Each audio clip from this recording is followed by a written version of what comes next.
13, 14 à 18. Aidez-moi à aller, s'il vous plaît. Et puis après 14, 17. Jacques Bénajar. Okay. Genèse 13. 14. 14 à 18. L'Éternel dit à Abraham. L'Éternel dit à Abraham. Après que Lot se fut séparé. Après que Lot se fut séparé de lui. Lève les yeux. Lève les yeux. Et du lieu où tu es. Et du lieu où tu es. Regarde vers le nord. Regarde, allons doucement. Oh, je suis tellement dans la joie quand j'ai dit ça. Oh. Abraham dit à son neveu Lot, le pays est grand. Si tu vas à gauche, moi je vais où? À droite. Si tu vas à droite, je vais à gauche. Son neveu a choisi une partie. Je ne sais pas si c'était gauche, ou bien c'était droit, ou bien c'était, je ne sais pas. Mais il a choisi. Quand il a choisi là, selon cette dit, lui, il devait choisir l'autre côté, non? Mais Abraham attendait qui? Abraham attendait qui? Il attendait Dieu. Parce qu'Abraham n'était pas égoïste. Abraham se remettait à Dieu. Abraham ne pensait pas à lui seul, mais il pensait à l'Éternel. Les intérêts de Dieu pour Abraham étaient importants. Et Dieu va lui dire, regarde, allons-y. L'Éternel dit à Abraham, après que Lot se fut séparé de lui, lève les yeux et du lieu où tu es, regarde. Regardez. Demandez à Dieu de vous faire voir. Demandez à Dieu de vous faire voir. On est dans le trimestre de bénédiction financière. Demandez à Dieu de vous faire voir. Dimanche dernier, mon épouse a dit, la vente de poulet qui s'est transportée ici, effectivement, c'est elle qui a eu la vision de vendre. Mais quand je l'ai vu vendre le poulet, elle dit, chérie, tu vends poulet? Oui, donc je vais élever le poulet pour t'alimenter. Et puis je suis rentré dans l'élevage de poulet. La dernière fois, je suis parti à Diac Cambry, à l'usine pour acheter aliments des lapins pour envoyer au président, parce que depuis le passé ici, Diac Cambou, pardon, Diac Cambou a offert un lapin au président au lieu de manger la dizaine d'élevés. Donc je dis, je vais aller pour qu'il achète 2 sacs pour lui envoyer. Et quand on est arrivé, j'ai constaté que le maïs manque en Côte d'Ivoire. Pour faire les aliments là, le prix avait grimpé selon ce que le diacre m'a dit. Et les gens allaient chercher le maïs jusqu'au Ghana. J'ai dit, mais voilà une opportunité pour faire une affaire. Les gens peuvent se mettre ensemble pour produire du maïs. Ça ne va pas chômer. Mais tu vois quoi? Tu ne vois rien. C'est les sorciers seulement tu vois tous les jours. Les affaires sont là. Les Ivoiriens, les Africains cherchent à aller en Europe. Et les Européens qui sont riches cherchent à venir en Afrique. Les Ivoiriens cherchent à aller en Europe pour aller laver assiette. Ils cherchent à aller en Europe pour aller entorcher les vieilles femmes. Mais ceux qui sont riches en Europe, ils viennent parce que l'Afrique est une opportunité. Ils viennent pour investir, pour créer des dynasties pour leurs enfants. Si tu es paresseux en Côte d'Ivoire ici, si tu vas en France, tu seras paresseux là-bas. C'est Dieu qui bénit ici, c'est Dieu qui bénit là-bas. Je ne sais pas pourquoi j'insiste là-dessus. Et je n'ai pas dit aller en Europe est mauvais. Mais je dis aller en Europe sans Dieu, c'est grave. Et les gens vont mourir dans l'eau. Les gens vendent les trucs. Ils vont prendre 10 millions, 15 millions pour aller là-bas les souffrir. Alors que 10 millions, 15 millions, si tu vois, Dieu peut te bénir dans beaucoup de réalisations ici. Et puis tu peux aller faire tes vacances là-bas et puis venir. Tu peux envoyer tes enfants aller étudier et puis venir. Tranquillement. Dieu dit, regarde, avant que Dieu commence à te bénir, il faut voir ce qu'il te montre. Continue. Regarde vers le nord. Regarde vers le nord. Et le midi. Regarde vers le midi. Vers l'Orient et l'Occident. Vers l'Orient et l'Occident. Car tout le pays que tu vois, tout ce que tu vois, pas ce que tu ne vois pas, tout ce que tu vois, tout ce qui est dans ton champ de vision, ce que tu vois là, je fais quoi?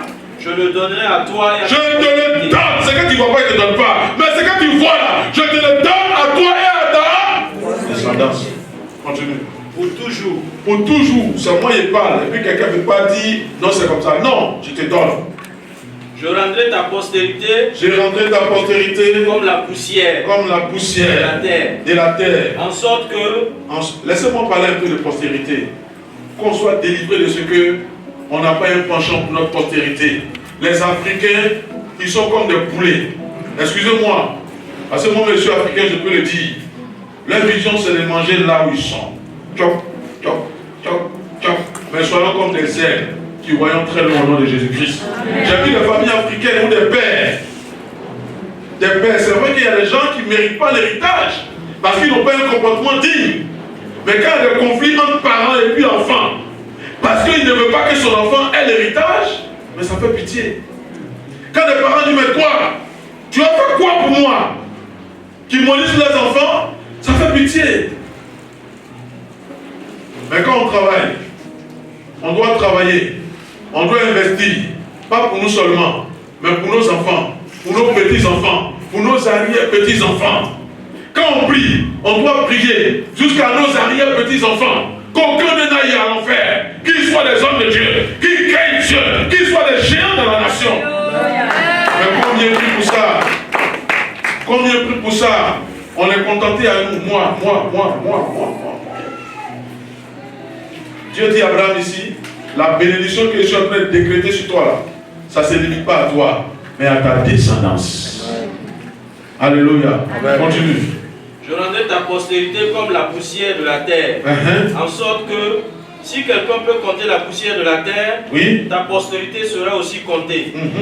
Lève-toi. Lève-toi. Parcours le pays dans sa longueur. Parcours le pays dans sa longueur. Et dans sa largeur. Et dans sa largeur. Car je te le donnerai. Et quand Dieu te donne, il te fait voir, il te parcourir, ça dit de méditer ça, de te lever, d'être en action. Si Dieu t'a montré un immeuble à faire, même si tu as 50 000 francs, va commencer à payer les briques, va commencer à faire le plan. Lève-toi. En marchant, tu es en train de méditer sur ce qu'il t'a donné et ça va s'accomplir. Est-ce que je veux que tu retiennes ici par rapport à mon message? C'est que tout ce qu'Abraham a fait, c'est Dieu qui lui a demandé de faire. La volonté de Dieu était parfaitement dedans, alors que l'autre s'en foutait. C'est le verset combien? Tu as arrivé sur le verset combien? 17, lui le 18 terminé. Verset 18. Abraham leva ses tentes et vint habiter parmi les chênes. Ce que Dieu lui a dit, c'est ce qu'il a fait, merci bien. Abraham marcha selon les intérêts de Dieu. Alléluia. Lis Genèse 14, 17 à 24. Genèse 14, 17 à 24. Genèse 14, verset 17 à 24. Amen. Abraham ne pense pas à lui seul, mais il pense à Dieu. Genèse 14, 17 à 24. Verset 17. Après qu'Abraham fut revenu vainqueur, Abraham s'en va combattre des rois qui ont enlevé qui? Sont enlevé Lot. Il revient vainqueur de ces rois-là. Il est parti avec sa famille, avec ses serviteurs. Il ne s'est pas lié à quelqu'un d'autre, si ce n'est à l'Éternel des armées.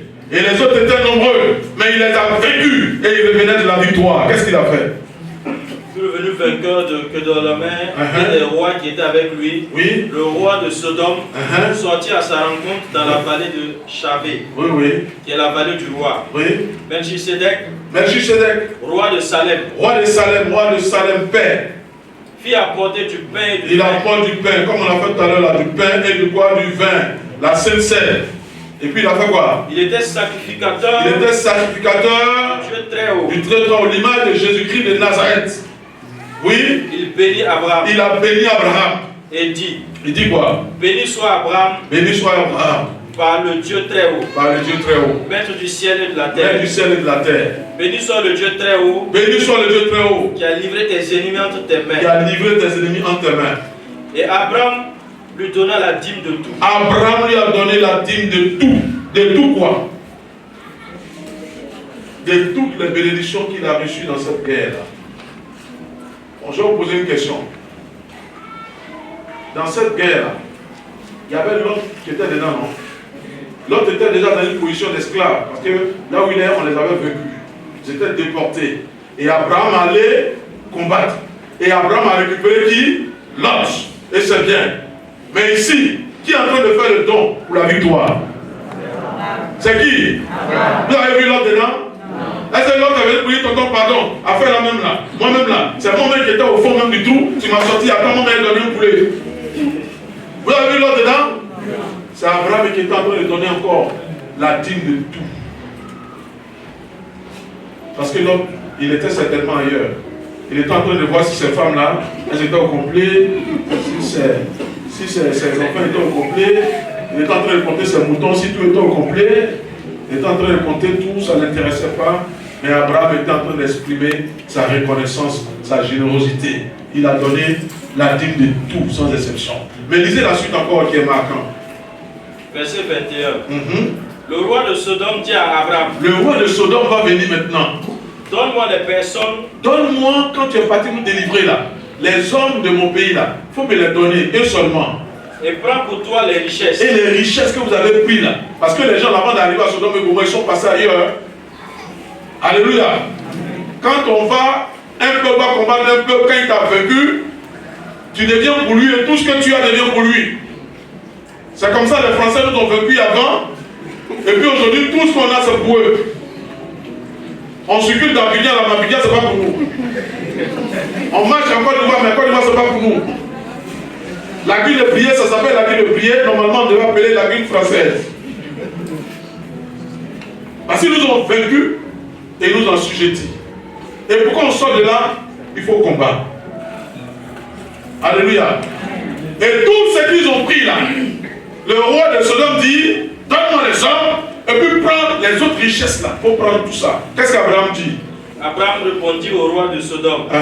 Je lève la main vers l'Éternel. Wow. Le Dieu très haut, maître du ciel et de la terre. Je ne prendrai rien du tout. Je ne prendrai rien du tout. Je ne prendrai rien de tout ce qui est à toi. Pas même un fil. Pas même un fil. Ni si un c'est si on cordon. a dit, même une aiguille. Continue. Ni un cordon de soulier. Afin que tu ne dises pas. Afin que tu ne dises pas. J'ai enrichi Abraham. J'ai enrichi Abraham. Rien pour moi. Rien pour moi. Seulement ce qu'ont mangé les jeunes gens et la part Les des soldats hommes. qui sont partis, ce qu'ils ont mangé, c'est ça. En réalité, quand il dit je ne prends rien pour moi, il veut dire quoi? Il veut dire quoi? Il veut dire je ne garde pas le nom de mon Dieu. Si on doit dire je suis béni demain, que ce soit qui, le nom de qui sort dedans, que ce soit le nom de Dieu qui sort dedans. Si on doit dire je suis béni, il n'a même pas demandé à savoir les richesses, il y a quoi et puis quoi dedans. Il dit je ne prends rien, même il est vu. Parce que si je suis béni là, c'est le nom de mon Dieu que je cherche, je ne cherche pas le nom d'un homme. Dis Seigneur, donne-moi le cœur d'Abraham. Seigneur, donne-moi le cœur d'Abraham. Alléluia. Non seulement il donne largement à Dieu, qui est représenté par Melchisedec, mais en plus, il refuse de gâter entre guillemets le nom de Dieu. Aujourd'hui, on s'en fout du nom de Dieu. On s'en fout. La générosité d'Abraham va conduire Abraham. On va lire Genèse 18, on va lire verset 11, à recevoir la date exacte de naissance de son fils. Pourtant, Dieu n'est pas parti chez lui à cause de cela. Le Seigneur est parti chez lui pour aller lui dire que j'aimerais détruire Sodome et Gomorrhe, pardon. Il dit je ne peux rien cacher, je ne peux rien faire sans dire à mon serviteur Abraham. Donc Dieu allait faire quoi? Le Seigneur partait pour détruire Sodome et Gomorrhe.